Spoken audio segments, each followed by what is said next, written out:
በአላህ ስም እጅግ በጣም ሩህሩህ በጣም አዛኝ በሆነው የነቢያት ታሪክ፣ የሶሐቦች ታሪክ፣ የትላላቅ ስብዕናዎች ታሪክ፣ የተለያዩ አስተማሪ ታሪኮች ኢላፍ ቲዩብ ሲራ።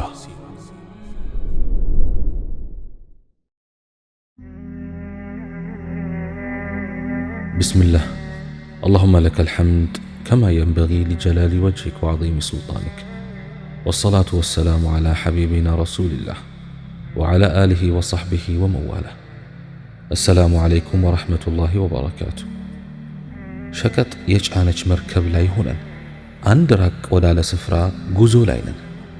መርከቢቱ በጀርባዋ አሳፍራን ከውቅያኖሱ መሃል ከገባች በኋላ አውሎ ነፋስ በሚያገላብጠው ማዕበል ለቀናት ስትናወጥ ቆይታ በመጨረሻም ከአንዲት ደሴት ላይ ተፋችን። ከመርከቢቱ ወርደን ከማናውቀው ደሴት ወደ ውስጥ ዘልቀን ገባን። በጫካ ከተሞላችው ትንሽዬ ደሴት ውስጥ ስንዟዟር አንድ ሰው ከጣዖቱ እፊት ተንበርክኮ ሲያመልክ አገኘ ነው። ልናናግረው ፈለግንና ወደሱ ጠጋ ብለን አንተ ሰው ምን እያመለክ ነው ብለን ጠየቅነው። በአንገቱ ወደ ጣዖቱ እያመላከተ እሱን እንደሚገዛ በምልክት ጠቆመን። ይህንንማ እኛም ጠርበን ማበጀት እኮ እንችላለን፣ ይህ የሚመለክ ጌታ ሊሆን አይገባም አልነው። ወደ ኢስላም ልንጠራው ፈለግን። ሊያወጋን ፈልጎ ወደኛ ጠጋ አለና እናንተ ማንን ታመልካላችሁ አለን። አላህን አልነው። አላህ ምንድን ነው አለን። አላህ ማለት ያ በሰማይ ዙፋን ያለው በምድር ስልጣን ያለው በሕያውያንና በሙታን ላይ ፍርድ ያለው ነው አልነው። እንዴት አወቃችሁት አለን በግርምት እየተመለከተ። ያ ጌታ ወደኛ ክቡር መልእክተኛ ልኮ ነገረን አልነው። አሁን ያ መልእክተኛ የት ነው አለን። እሱ እንኳን መልእክቱን ካደረሰ በኋላ በጌታው መልሶ ወስዶታል አልነው። ምን ምልክት ትቶላችሁ ነው የሄደው ብሎ ጠየቀን። የጌታውን መጽሐፍ ትቶልን ነው የሄደው አልነው። እስቲ የጌታውን መጽሐፍ አሳዩኝ፣ የጌቶች መጽሐፍት ሙሉአን ናቸውና አለን። የያዝነውን ቁርአን ስናቀብለው እኔ ማንበብ አልችልም፣ እስቲ አንብቡልኝ አለን። አንዳችን ቁርአኑን ማንበብ ጀመረ። የጀመረውን ቁርአን እስኪያጠናቅቅ ድረስ እንባውን እያፈሰሰ አዳመጠን። እንባዎቹ ከጉንጮቹ ላይ ሳይደርቁ የዚህ መጽሐፍ ባለቤት ፍጹም ሊታመጽ አይገባም ብሎ ወደ እስልምናችን ተቀላቀለ። እኛም ካለበት ጸጥ ረጭ ካለው ደሴት ይዘነው እስልምናን ለማስተማር ወደ ሀገራችን ወሰድነው። ቀኑ መሽቶ ጨለምለም ሲል ዒሻ ሰገድንና ሁላችንም ወገባችንን ለማሳረፍ ጋደም ስንል ወንድሞቼ ይሄ የጠቆማችሁኝ ጌታ ሲመሽ ይተኛል ብሎ ጠየቀን። በፍጹም አይተኛም፣ እሱ ሕያው በራሱ የተብቃቃ ነው ብለን መለስንለት። ምንኛ ክፉ ባሮች ናችሁ፣ ጌታችሁ ሳይተኛ እናንተ ተኝታችሁ ታድራላችሁ ብሎ አሳፈረን።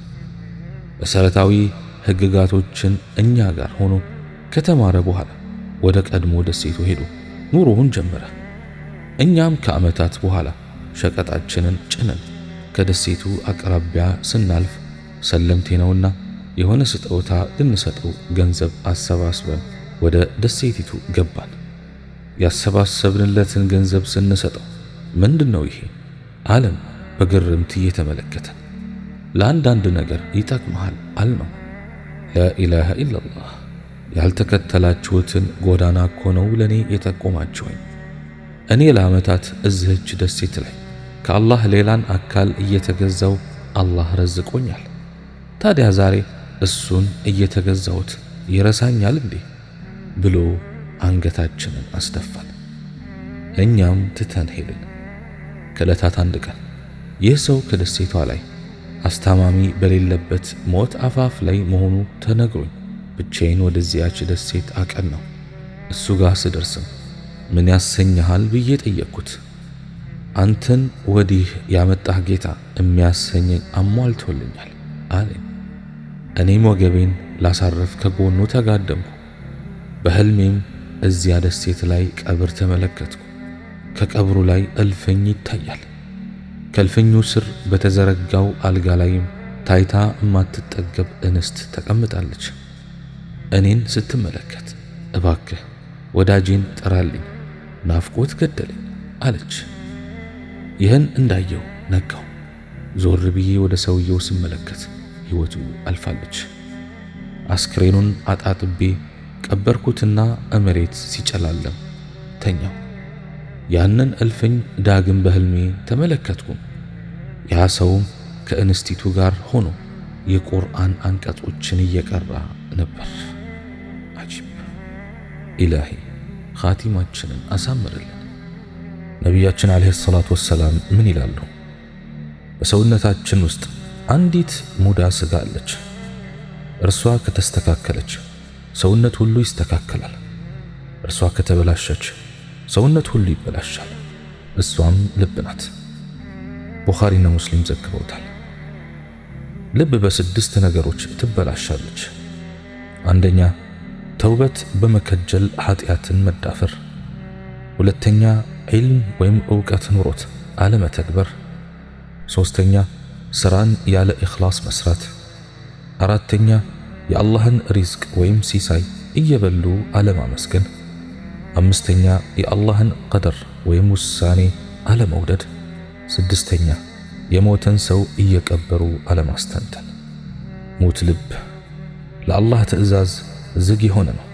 ይህ ልብ የአላህን ጸጋ ያላገናዘበ ነው። ይህ ልብ ከተንኮል ከጥፋትና ከሽርክ ያልወጣ እንዲሁም ከምቀኝነት፣ ከሐሴት፣ ከንፍገት ልክፍት ያልጸዳ ነው። ይህ የሙስሊም ቀልብ አይደለም። ለምን ቢባል ተግሳጽን የማይቀበል ተመለስ ቢባል አሻፈረኝ የሚል በመሆኑ። አላህ ስብሓነሁ ወተዓላ በሱረቱ ሳፋት አንቀጽ 13 ላይ ምን ይላል? በተገሰጹን ጊዜ አይመለሱም።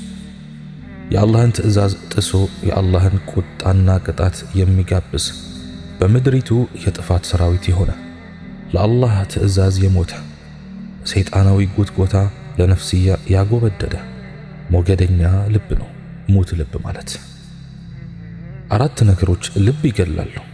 አንደኛ ከወንጀል በኋላ ወንጀልን ማስከተል፣ ማግባት ከሚፈቀድለት ተቃራኒ ጾታ ወይም አጅነብይ ጋር አላስፈላጊ ንግግር ማብዛት፣ ከሞኝ ጋር መከራከር፣ ከስስታም ሀብታም ወይም ከበደለኛ ጋር መቀመጥ። የፈለግከውን ያክል ኑር ሟች ነህ። የፈለግከውን ውደድ ትለየዋለህ። የፈለግከውን ሥራ በሱ ትመነዳለህ ወይ ትቀጣለህ። ልብ ያለው ልብ ይበል። የማታውቀውን ጠይቅ። ወንጀል ከሰራህ ተውበት አድርግ። ተውበት ካደረክ ቁርጥ አድርግ። ለድሃ የለገስከውን ለሰዎች አትንገር። ባትሰጥ አነጋገርህ ያማረ ይሁን። ልብ ሶስት አይነት ነው። አንደኛው የትክክለኛ ሙእሚን ልብ እንደ ተራራ ምንም የማይነቀንቀው። ሁለተኛ ዘውታሪነቱ የሚያጠራጥር ኢማን ያለው ልብ እንደ ዛፍ ስር ኖሮት ቅርንጫፉ ግን በንፋስ እንደሚወዛወዝ ዛፍ። ሶስተኛ በአላህ ሸሪዓ ያልጸና ልብ እንደ ገለባ ንፋስ ወደሚነፍስበት የሚነፍስ። ዑመር ኢብኑ አልኸጣብ ምን ይላሉ? እኛ አላህ በእስልምና ትልቅ ክብር የሰጠን ሰዎች ነን። ነገር ግን ያን ክብር ከእስልምና ሌላ ባለ ነገር የሚሻ አላህ ያዋርደዋል። ልቦን በእነዚህ አራት የሑዘይፋ ረዲየላሁ ዐንሁ መስፈርት ይፈትሹ። አንደኛ የተዳፈነ ወይም የተዘጋ ልብ፣ ይህ የከሃዲዎች ልብ ነው። ሁለተኛ ግልጽና ክፍት ሰሊም የሆነች ልብ፣ ይህች ደግሞ የሙስሊም ልብ ናት። ሶስተኛ ኢማንና ፊስቅን ወይም ወንጀልን አጣምራ የያዘች ልብ ወይም የታመመች ልብ ስትሆን በአሁኑ ጊዜ የብዙሃኑ ሙስሊም ልብ ናት።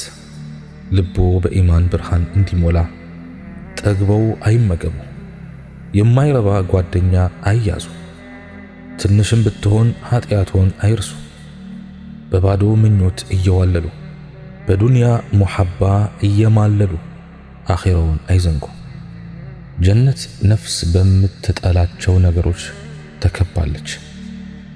ጀሃነም ደግሞ ነፍስ በምትወዳቸው ሸይጣን በሚያስውባቸው አማላይ ነገሮች ተከባለች።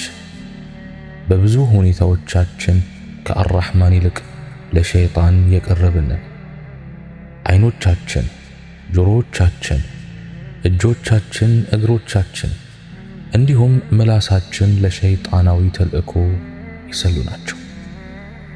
ቀላሉ አምላካዊ ክልከላ መታገስ አቅቶን ከባባድ ሸይጣናዊ ልፋት ላይ እንተጋለን። ሁሉም የሰውነታችን ክፍሎች ለጥፋት ሲተባበሩ አንዳቸው ብቻ ለሚበቁት ኸይር ግን ተባብረውም ይዝላሉ። ይሄ ሁሉ የሚሆነው እንግዲህ ማዕከሉን ዋግ ሲመታው ነው።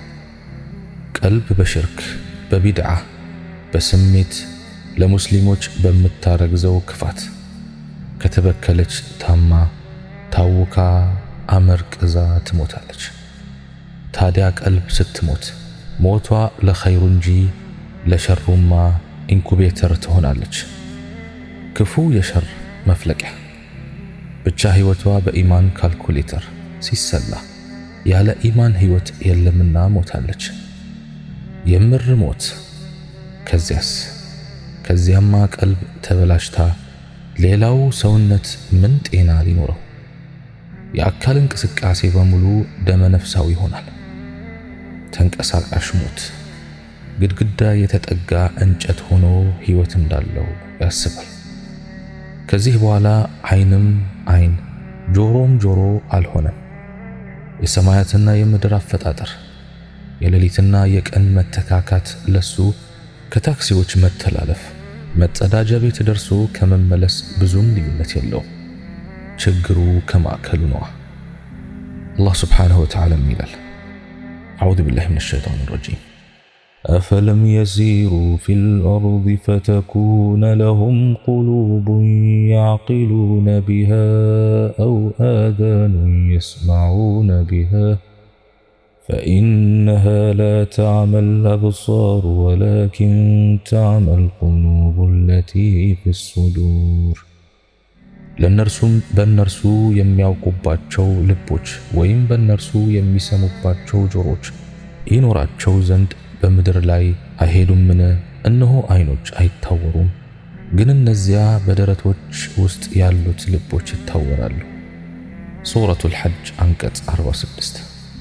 በሌላ በኩል ልብ ከተስተካከለች፣ በኢማን ከተዋበች፣ በተቅዋ ካሸበረቀች መላ ሰውነት ጤና ይኖረዋል። ፊትም ኑር ይላበሳል። አይኖች በሐራም አይገግሙም፣ ጆሮች ለሙዚቃ አይቆሙም፣ ምላስም የሐሜት ማሽን አትሆንም።